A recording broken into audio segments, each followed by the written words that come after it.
NTN 24 debate la noticia. A esta hora vamos a hacer contacto vía Skype en Medellín, Colombia, con Luis Guillermo Pardo, especialista en resolución de conflicto y ex asesor de paz. Gracias por estar con nosotros, señor Pardo. Bienvenido al informativo de NTN 24 que se transmite para Estados Unidos, América Latina y el Caribe. Quisiéramos preguntarle un poco, ya se han dado estas dos intervenciones de parte de alias Iván Márquez, de las FARC, de parte del señor de la Calle, también representante del gobierno de Juan Manuel Santos. El uno ha dicho que están con optimismo moderado, esto el señor de la Calle. El otro dice que llegan las FARC con un ramo de olivo para que se instale este proceso de la forma que se debe. ¿Qué nos puede decir sobre estas palabras, las primeras que se han dado a conocer en esta segunda fase y la instauración de la mesa de negociación de paz? Buenos días para toda la teleaudiencia en América Latina, en los Estados Unidos.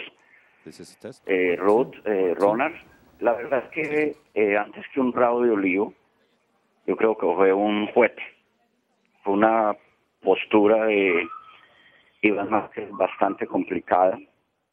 Creo que no fue similar a la postura de parte del gobierno colombiano. Pienso que fue básicamente un discurso ideológico, digamos, para ganar adeptos al interior de Colombia, y un punto trascendental, digamos, en las palabras, en las largas palabras de Iván Márquez, con respecto a la opinión internacional, que reconocerá que las FARC son una fuerza beligerante, y eso va a generar otra inmensa polémica. Creo que es un tema complejo. Comenzó desde mi punto de vista no como debería haber comenzado esta segunda fase, pero esperemos que La Habana logre, el calor de La Habana logre asentar un poco a la misma guerrilla, y obviamente el gobierno colombiano sepa exactamente con quién está conversando y con qué tipo de ideología está negociando. Humberto de la Calle Lombana, quien es la cabeza en este equipo negociador por parte del gobierno colombiano, ha dicho que no será un proceso fácil, reconoce desde luego las diferencias que van a existir a lo largo de este proceso de negociación, y ha pedido también mucha confidencialidad en el proceso. ¿Qué partes o aspectos claves se deben tener en cuenta ya en lo que viene, en esta etapa de negociación, de encuentro formal entre ambas partes en Cuba? Yo creo que hay varios aspectos importantes. Uno, el respeto que ha dicho el delegado del gobierno colombiano, el vicepresidente. Un respeto entre las partes, un respeto a lo acordado y un manejo, digamos, prudente, lo cual va a ser bastante difícil lograrlo según comenzó esta segunda fase. Y creo que el vicepresidente llegó con la receta, digamos, que se usa en este tipo de eventos, pero desde mi punto de vista, con la instalación de esta mesa en Oslo, se calienta un poquito más de lo debido a esta situación. Creo que eso no fue bueno para el inicio de la mesa propiamente de conversación en La Habana, pero esperamos que el gobierno colombiano logre reordenar internamente estos asuntos. Algo que quisiera tratar y resaltar aquí un poco, dar lectura a estas palabras que dio el señor Humberto de la Calle. Dice, consideran esta negociación como un proceso serio, digno y no para que se use como mecanismo de propaganda. ¿Hacia quién directamente va esto? Sí, pero es que mire que el discurso de las FARC es exactamente lo contrario de lo que solicitó el gobierno. El discurso de Iván Márquez fue un discurso ideológico, un discurso político, un discurso que reivindica realmente el origen de las FARC, que es un origen agrario. Mire que el tema, habiendo otros muy importantes, el tema central en el manifiesto político que presentan las FARC a nivel internacional, utilizando obviamente el inicio de la fase 2 allá en Europa, es el tema agrario. Y entonces reivindicó toda la historia de las FARC desde la guerrilla liberal campesina que era en un principio. Nos hizo un recorrido por parte de la historia de Colombia, y eso es lógico también, primero porque las FARC tuvieron ese origen rural, segundo porque el tema agrario es un tema bastante complicado en nuestro país, y tercero porque Iván Márquez y toda la elección del gobierno colombiano es una generación que nació en la década de 1950, de 1960, que tiene una connotación bastante clara en el discurso hoy que presenta Iván Márquez. Claro, no se tocaron temas esenciales como la reparación a las víctimas, el narcotráfico, la dejación de las armas. Claro, Ronald, es decir, es que yo digo, la instalación de la segunda fase, digamos, fue lo que es inevitable en toda conversación de paz, es un show mediático. Hubo show mediático, eso es inevitable, pero creo que un desbalance en el discurso del gobierno, del vocero del gobierno colombiano, con el discurso del vocero de las FARC, y eso no es bueno, porque este proceso está en la mira de expertos nacionales, internacionales, está en la mira de quienes se oponen a cualquier proceso de paz, está en la mira del derecho internacional humanitario, es decir, la verdad no debería haberse comenzado de esa manera, y se dejaron los temas esenciales que esperemos sean tratados en La Habana, como usted lo dice, Ronald, el narcotráfico, el tema de las víctimas, la dejación de las armas propiamente hablando, el tema de la ley electoral, de cómo se regula la oposición. Hay unos temas fundamentales de fondo que no fueron tocados, que el vicepresidente de la calle tocó y que Márquez muy hábilmente, digamos, encauzó la instalación de la segunda fase hacia el discurso político tradicional de las FARC, como que nada hubiera pasado. Y eso es muy complicado también, Ron. Señor Pardo, y hablando de los temas que sí están en agenda, el agro, participación, conflicto, drogas ilícitas, víctimas, ¿cuál de estos, usted que es un analista, especialista en resolución de conflicto, cuál de estos podrían de pronto poner un alto, podría haber más inconveniente en cuanto a esta mesa de negociación? Yo creo que en todos, Ruth, creo yo. ¿Por qué? Porque mire, el tema del desarrollo rural ya vimos, porque es un tema bastante complejo, fue un discurso contra el gran capital, contra las transnacionales, contra la inversión extranjera. Eso va a ser muy complicado, contra el tema de la propiedad rural, que sigue siendo un tema bastante complejo. Ese tiene su propia dificultad. El tema del narcotráfico, ni que se diga. ¿Qué relación ha tenido las FARC con el narcotráfico? ¿Qué postura ha asumido? ¿Cómo lo ha utilizado? Etcétera, etcétera. El tema de las víctimas de las FARC es otro tema que tiene sus propias dificultades. El tema de la oposición política, el ejercicio de la oposición política sí que los tiene, y el de la dejación de las armas, por Dios, es un tema que va a ser mucho más complejo, mucho más difícil, porque el hombre que habló hoy a nombre de las FARC es un hombre en armas, y lo dejó muy claramente. Es un hombre que habla desde la guerra y habla para la paz, pero también para la guerra. La verdad que a mí me parece bastante complicado el inicio de esta segunda fase, y creo que es un mal mensaje para quienes se oponen a cualquier proceso de paz en Colombia. Dice Humberto de la Calle que no está dispuesta la negociación, su delegación, a soportar dilaciones. Lo ha dicho el propio presidente de la República, Juan Manuel Santos, que ya en un plazo determinado deben entregarse logros concretos, avances claros sobre cómo avanzan estas negociaciones. Queda mucha incertidumbre por ahora, de acuerdo con su análisis, Luis Guillermo, sobre cómo ya inicia formalmente esta mesa de negociación. El gobierno colombiano tal vez presentó una posición más clara, concreta, un mensaje directo de cómo se deben llevar estos diálogos. Ha dicho que será difícil, pero por el otro lado, la contraparte básicamente pues, se dedicó a hacer un discurso dedicado al agro, en otros temas, como usted lo ha hecho, de temas netamente ideológicos. ¿Queda desbalanceada la balanza por ahora en este primer paso para iniciar formalmente las negociaciones? Yo creo que sí, Ronald, y es lo que me preocupa a mí, qué mensaje se transmitió.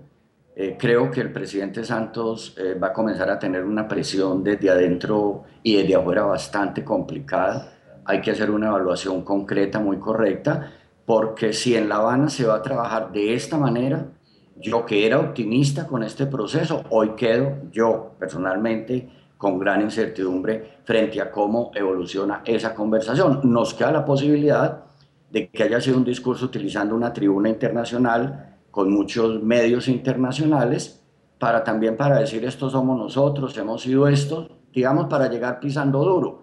Pero creo que en términos de metodología de conversación, de metodología de diálogo, de metodología para iniciar la solución a un conflicto no de 50, de más de 60 años en Colombia, complica mucho más las cosas.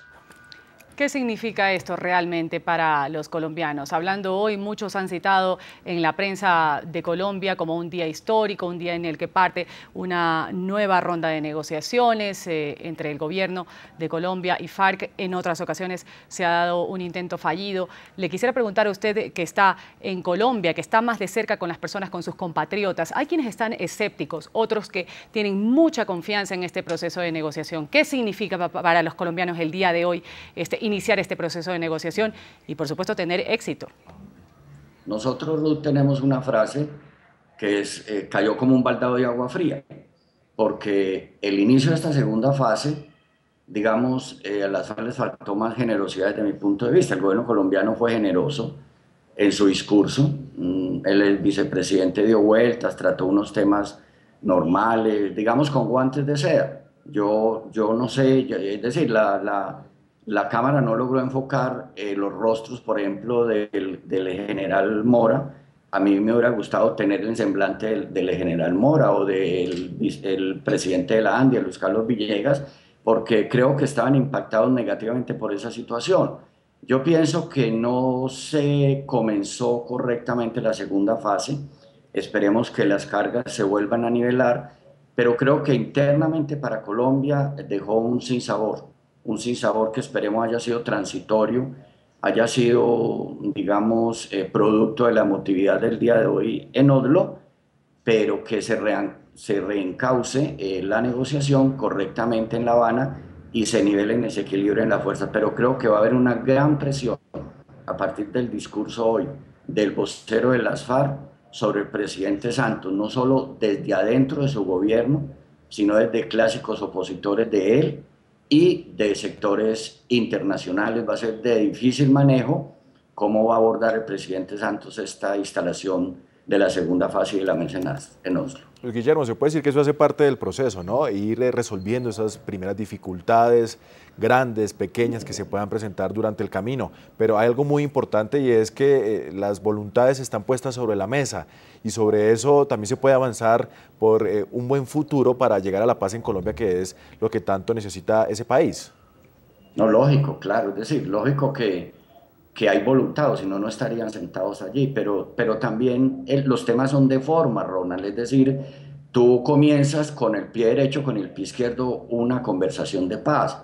Yo he estado en procesos de paz, en mis funciones públicas, yo viví el proceso de la M-19, de la desmovilización, y yo creo que la forma hubiera sido mucho mejor, que el discurso del vocero de la FARC no hubiera sido tan cargado, no solo tan largo, sino tan cargado ideológicamente, no un discurso tan ideológico, sentando unas posturas completamente radicales, sino hubiera sido mucho más generoso, porque la forma implica que a veces nosotros tenemos otro dicho, Ronald, que es desde el desayuno se puede saber lo que va a ser el almuerzo. Hay un tema, por eso yo creo que dejó muchas incertidumbres esta instalación de la mesa en Oslo, desde un análisis completamente neutral, completamente objetivo, como analista de conflicto, de solución de conflictos, en el caso mío, además como sociólogo que soy, y presidente de una corporación que analiza el conflicto urbano. ¿Cómo le pareció a usted, señor Pardo? Y ahora poniéndonos a analizar Cuba, Noruega como garantes, el hecho de que esté Chile, esté Venezuela como acompañantes. A mí me parece que es muy importante, porque mire que ahí hay un balanceo. Está Noruega, que es puente hacia Europa con experiencia en análisis e investigaciones sobre temas de paz, con una participación internacional bastante sobresaliente como investigación. Digamos, en la puerta de entrada a Europa. Está Cuba, pues, que ofrece unas garantías logísticas claves en seguridad y en mantener en secreto algunas conversaciones. Y el acompañamiento de Venezuela y de Chile, mire que se balancean las fuerzas dentro de la UNASUR, Venezuela como la avanzada ideológica contra, digamos, una postura contra el gobierno norteamericano, etcétera, y el gobierno chileno, que es digamos que es el otro extremo. Entonces, ahí hay una compensación para mí bastante importante a nivel internacional. Sí. Bien, la idea o el objetivo es escuchar, analizar y gracias a su aporte, Luis Guillermo, conocedor a fondo de este tema y que es muy valioso entregárselo, su opinión a todos los televidentes de América Latina, Estados Unidos y el Caribe que a esta hora sintonizan NTN24. Le invito para que escuchemos apartes de las declaraciones que han dado ambas partes, con el único objetivo de, primero, informar a quienes a esta hora se conectan con NTN24 y segundo, para aportar ese análisis y ver cuál es el mensaje que está tras ese pronunciamiento que se ha hecho oficialmente hoy desde Noruega. Escuchemos por ahora lo que ha dicho Humberto de la Calle, el jefe negociador por parte del gobierno colombiano. El proceso se distingue por algo que hemos denominado como una especie de mantra. Lo concebimos como un proceso serio, digno, realista y eficaz. Es serio si se desarrolla en un ambiente de trabajo, si no es instrumento para continuar el conflicto, si no se usa ni se actúa para permitir, aún sin proponerse lo que otros lo usen, como herramienta de propaganda, si cada acto se enmarca en el propósito de terminar el conflicto, si no es necesario, si no es escenario para una confrontación estéril. Ambas partes saben cómo han sido de dañinas estas confrontaciones retóricas en el pasado. No es que tengamos que estar de acuerdo, pero el tratamiento de las diferencias debe estar revestido de seriedad. Ahí está diciendo, señor Pardo, no tenemos que estar de acuerdo, pero tenemos que estar revestidos de seriedad. Antes de su respuesta, también imágenes en vivo y en directo de lo que sucede en Noruega. Parece que ya en este momento, en pocos minutos, ya se van a instaurar nuevamente estos diálogos. Tengo entendido que de parte de los representantes del gobierno de Juan Manuel Santos van a dar declaraciones. También otra vez representantes del grupo de FARC van a dirigirse en una rueda de prensa. Ahí vemos a Humberto de la Calle, quien está ya sentado luego de este pequeño intervalo de algunos minutos. Mientras empieza, señor Pardo, adelante con su respuesta. Sí, yo pienso que, digamos, el discurso del vicepresidente es el discurso de la ortodoxia para generar esperanza, para generar optimismo, para generar confianza. Ahí es donde digo yo, el discurso del vocero de las FARC, digamos, es un desbalance del discurso del gobierno, pero total también, como decía Ronald, hace parte de un esquema de negociación donde hay una tribuna, donde hay medios internacionales, donde un grupo que está en armas debe usarlo para esos temas, digamos, asumámoslo como normal. Lo que pasa es que ojalá hubiera sido, digamos, un discurso más diplomático.